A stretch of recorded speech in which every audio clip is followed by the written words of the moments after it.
Oi, pessoal, bem-vindos. Hoje a gente mergulha num tema assim super complexo e sensível aqui no Brasil, né? A questão do aborto. A gente deu uma olhada num material bem variado, reflexões, dados, pareceres que tratam disso por ângulos diferentes. É isso aí, tem coisa aqui de perspectiva legal, sabe? Com foco em justiça social, tem argumento ético, filosófico. Tanto secular quanto religioso, né? Exato. E também um olhar para a saúde pública mesmo, e para toda a complicação política e social que envolve isso. E o nosso objetivo aqui é tentar desempacotar essas camadas todas, sabe? Pegar os pontos principais, entender onde é que estão as tensões, os argumentos mais fortes que essas fontes trazem. Uhum. É super importante dizer, a gente não está aqui para tomar partido, tá? A ideia é relatar e analisar o que está nesse material que a gente recebeu. Perfeito. Ok. Então vamos lá tentar desenrolar isso. Um ponto de partida que salta aos olhos numa das fontes, acho que vem de um voto da ministra Rosa Weber, é sobre quem mais sente o peso da lei como ela está hoje, né? A lei que criminaliza. Sim. O material fala em justiça social reprodutiva. O que seria isso exatamente nesse contexto? Então, essa ideia de justiça social reprodutiva, como está na fonte, é basicamente um convite para a gente olhar para os dados, para a realidade mesmo. Certo. E os números, assim, são bem claros.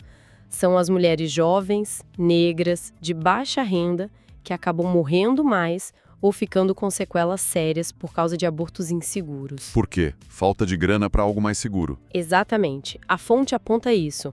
Falta de recurso para acessar um procedimento que seja menos arriscado, mesmo que clandestino e caro, né? Uhum. E aí, a fonte conecta isso com a falha maior do Estado, sabe? Que deveria dar um monte de proteção para a mulher, não só a saúde reprodutiva segura, mas tipo apoio para maternidade, creche, trabalho justo. Quer dizer, o aborto inseguro seria um sintoma de algo maior, de uma desigualdade que já existe. Perfeito. Uma desigualdade estrutural mesmo, sistêmica. Essa ligação entre ser vulnerável socialmente e correr risco de vida é bem forte. E outra fonte, que parece ir na linha do que o Dr. Drauzio Varela costuma falar, reforça essa divisão social de um jeito bem cru, né? Como assim? Diz que, na prática, o aborto já meio que existe para quem pode pagar, né? Tem clínicas clandestinas melhores, mais seguras. Assim, para quem tem dinheiro, o acesso existe, ainda que legal. Isso. Mas para mulher sem grana, o que sobra é o procedimento precário com risco altíssimo, que pode levar a complicação grave ou até morte. É essa realidade que os dados mostram, infelizmente. E tem um número que ilustra bem o tamanho do problema para a saúde pública, né? Qual? Um dado que foi mencionado é que, umas 300 mil mulheres chegam no SUS todo ano por complicação de aborto inseguro. 300 mil? Nossa. É muita gente. E esse número nem é o total de abortos, né? Que com certeza é bem maior. É só a ponta do iceberg, digamos assim. São as mulheres que precisaram de ajuda médica depois de um procedimento que deu errado. Fica claro como a criminalização não impede, né? Só joga o risco todo pra cima de quem já é mais vulnerável. Exatamente. O peso cai desproporcionalmente nas mais pobres. Isso puxa outro ponto central que o material levanta. Essa tensão entre prevenir e criminalizar. Tem uma ênfase grande na prevenção, né? Sim, bastante. Falam da importância de ter acesso a um método contraceptivo, planejamento familiar, educação sexual de verdade, como um jeito de diminuir a própria gravidez indesejada que leva a pensar no aborto. A lógica é essa, né? O foco deveria ser em evitar que a mulher chegue nesse ponto de precisar de um aborto. Uhum. A fonte até cita o exemplo das meninas muito novas, sabe? Principalmente em lugar mais carente, que engravidam cedo, viram mães muito jovens. E isso acaba mantendo um ciclo de pobreza, né? Limita o futuro delas. Exato. E a falta de informação, de acesso a método contraceptivo, isso apontado como um fator-chave nesse cenário. Só que o próprio material também diz que tem umas barreiras grandes para essa prevenção funcionar de verdade, né? Como é que isso aparece? De setores da Igreja Católica e de igrejas evangélicas. Ah, sim. Segundo o que a gente leu, esses setores resistem ou até se opõem mesmo a políticas de planejamento familiar, distribuição de camisinha. Tem exemplo disso? Tem. A fonte cita um caso de um prefeito de cidade pequena com medo de distribuir preservativo para não desagradar o padre ou o pastor local, sabe? por medo de perder apoio político. Nossa. E aí fica aquela ideia que uma das fontes traz de que o Estado é laico só até a página 2, né? Pois é, na prática a coisa é mais complicada. E do outro lado dessa discussão da prevenção, vem a crítica à criminalização. Uma das fontes que me pareceu bem alinhada com o que pensa o ministro Barroso fala direto que criminalizar o aborto é uma política pública que não funciona. É ineficaz e contraproducente, né? Essa é a linha. Exato. A fonte usa dados de organizações como a Fundação Guttmacher, que é super respeitada nessa área de saúde reprodutiva, para mostrar que proibir na lei não faz o número de abortos diminuir de verdade. O que a criminalização faz, segundo essa análise, é empurrar tudo para a clandestinidade. Aí fica inseguro, aumenta o risco para a saúde e para a vida da mulher. É uma contradição, né? A política existe, mas não atinge o objetivo e ainda causa danos. Exatamente. Essa é a aparente contradição que as fontes destacam. A política continua mesmo com evidência de que não reduz o número e faz mal para a saúde pública. E essa fonte também coloca o Brasil no cenário mundial, certo? Sim, sim.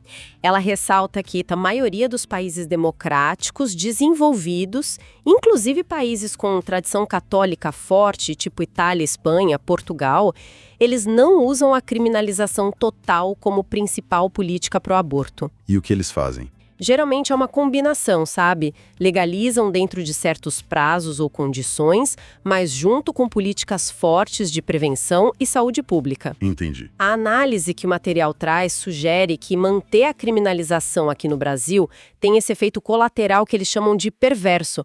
Acaba punindo mais as mulheres pobres. Porque elas não têm como pagar por algo seguro ou viajar para onde é legal, né? Isso. Enquanto quem tem mais dinheiro consegue dar um jeito, né? Contornar a lei com mais segurança. Bom, além dessas questões de saúde pública, de justiça social, o material entra fundo também na briga ética e filosófica, né? Que marca muito esse debate. Como é que as fontes descrevem essas visões que batem de frente? Olha, de um lado tem a perspectiva que é mais ligada à religião, né? Principalmente cristã, católica, evangélica. Certo. Nessa visão, o feto é visto desde o comecinho ali da concepção ou logo depois, como alguém que já tem uma alma imortal, sabe? Um ser com direito à vida pleno dado por Deus. E aí, interromper a gravidez seria... Seria uma falta moral muito grave, né?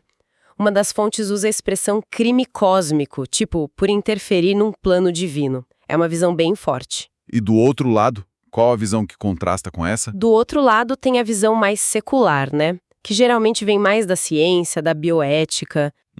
Essa abordagem discute o status do feto olhando para o desenvolvimento biológico dele, principalmente quando ele desenvolve a capacidade de sentir as coisas, assim ciência, sentir dor, prazer, essas coisas. E já se sabe quando isso acontece? Então, aí tem um debate científico, né? As estimativas variam, mas falam muito ali por volta das 22 semanas de gestação como um marco importante. Mas é complicado definir exatamente. Entendi. A visão secular, como está na fonte, tende a ver o feto como um organismo da nossa espécie, Homo sapiens, que está se desenvolvendo. A fonte até usa uma expressão possível primata, talvez para focar nessa base biológica antes de falar em pessoa ou alma. E a decisão de interromper nesse caso? É avaliada levando em conta um monte de coisa. A saúde da mulher, o bem-estar dela, como foi a concepção, se foi estupro, por exemplo, e as consequências para a vida de todo mundo envolvido. E o material fala da dificuldade de conversar entre essas visões tão diferentes. Fala sim. Uma das fontes pensa sobre como é difícil ter um diálogo que funciona, sabe? Cita até o Carl Sagan falando daquela profunda necessidade de crer que algumas pessoas têm. E que pode tornar a posição delas menos aberta para argumento com base em evidência, em lógica secular. Diferente de quem talvez esteja mais aberto a discutir, a pesar os valores. E para quem busca uma base ética fora da religião, o material aponta alguma alternativa? Tipo, como construir uma moral sem Deus? Sim. Introduz a ideia, que é associada ao Sam Harris, de que dá para construir uma moralidade secular, baseada na razão, em observar o que acontece com o bem-estar das pessoas, dos seres que sentem, né? Como assim? Dá o exemplo do utilitarismo, que avalia se uma ação é moral ou não, pensando se ela aumenta a felicidade geral, o bem-estar e diminui o sofrimento. Certo. E aí a fonte usa isso para contrastar com algumas posições religiosas. Por exemplo, a que defenderia obrigar uma vítima de estupro a ter o filho. E pelo utilitarismo? Pela visão utilitarista que a fonte apresenta, essa obrigação poderia ser vista como imoral, por causa do sofrimento enorme para a vítima e porque pode perpetuar dificuldade, miséria. É um ponto que mostra bem como sistemas éticos diferentes podem chegar a conclusões totalmente opostas, né? É verdade. E levando essa complicação toda para o campo da lei e da política, uma das fontes, de novo parecendo na linha do ministro Barroso, sugere uma separação importante para melhorar o debate público. Qual é essa separação? A separação-chave que eles apontam é entre você ser pessoalmente contra o aborto, tipo, achar que é moralmente ruim, preferir que não aconteça, apoiar a prevenção, Ok. e você ser a favor de criminalizar e prender a mulher que faz. Ah, entendi. São duas coisas diferentes. Exatamente. E a fonte argumenta que a sociedade brasileira, no geral, mistura muito essas duas coisas. E essa confusão toda impede um debate mais maduro, mais racional, focado em solução prática para a saúde pública, para a justiça social. Mistura a opinião moral com a defesa de uma política criminal específica. Isso. E como essa dificuldade de separar as coisas afeta a chance de mudar a lei ou de ter uma decisão do STF sobre isso? Bom, seguindo o raciocínio da fonte, essa mistura na cabeça das pessoas indicaria que a sociedade talvez ainda não esteja madura o suficiente para que o STF possa mexer nisso de forma definitiva, sabe? Descriminalizar, por exemplo. Entendi. O material até explora os papéis que o STF pode ter. O de ir contra a maioria para proteger a minoria, o de representar quando o Congresso não age, e, mais raro, aquele papel iluminista de empurrar um avanço social, como alguns dizem que foi no caso da união homoafetiva. Mas a fonte pondera que mesmo o Supremo não pode ignorar totalmente o que a maioria pensa, principalmente num tema que divide tanto. Isso explicaria por que eles hesitam em colocar o tema para a decisão final. falando em política, o Congresso também aparece nas fontes, né? O cenário atual. Sim, mencionam a atuação da bancada evangélica, propostas que surgem ali, algumas que uma das fontes chama de aberrações. Tipo qual? Citaram aquele exemplo que ficou famoso de tentar comparar o aborto depois de estupro com homicídio, com pena que podia ser maior para a vítima do que para o estuprador. Nossa, isso é pesado. Muito. E embora essas propostas às vezes avancem em comissões, a fonte mostra uma esperança ou talvez uma aposta de que não passem no plenário da Câmara ou do Senado. Mostra como é complexo até lá dentro. Então, juntando tudo isso que a gente viu nas fontes, que quadro geral que fica? O que emerge dessa análise toda? Olha, o quadro é de um problema, nossa, muito complexo mesmo. Um nó difícil de desatar.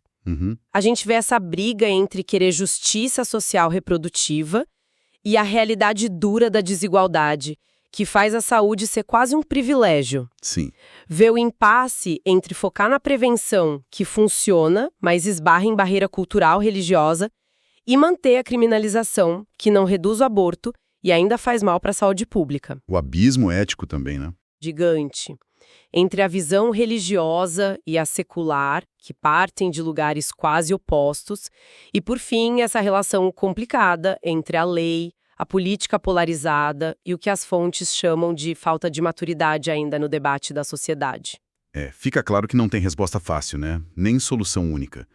As fontes mostram bem como está tudo amarrado. Saúde pública, direito individual, crença profunda, desigualdade social. Exato. Qualquer caminho para frente precisa de algum jeito lidar com todas essas camadas. Não dá para simplificar. A complexidade que as fontes revelam exige mesmo um olhar que abrace tudo isso, né? Sem ignorar nenhuma parte do problema. Com certeza. E para a gente fechar essa nossa conversa de hoje, fica uma reflexão que vem direto desses desafios que o material apontou. Pensando nesses abismos éticos enormes que separam as ideias sobre quando começa a vida, sobre o status do feto, e pensando nos obstáculos reais para ter prevenção que funcione para todo mundo, como é que uma sociedade tão diversa como a nossa pode achar um caminho? Uma boa pergunta. Um caminho que, ao mesmo tempo, consiga respeitar as diferentes crenças, atender a essa urgência da saúde pública que os números mostram das complicações, das mortes por aborto inseguro, e que também busque justiça e proteção para as mais vulneráveis, né? Aquelas mulheres jovens, negras, pobres, que as fontes mostram que são quem mais sofrem hoje. Como fazer tudo isso junto? É a grande questão, né? Fica aí para a gente continuar pensando.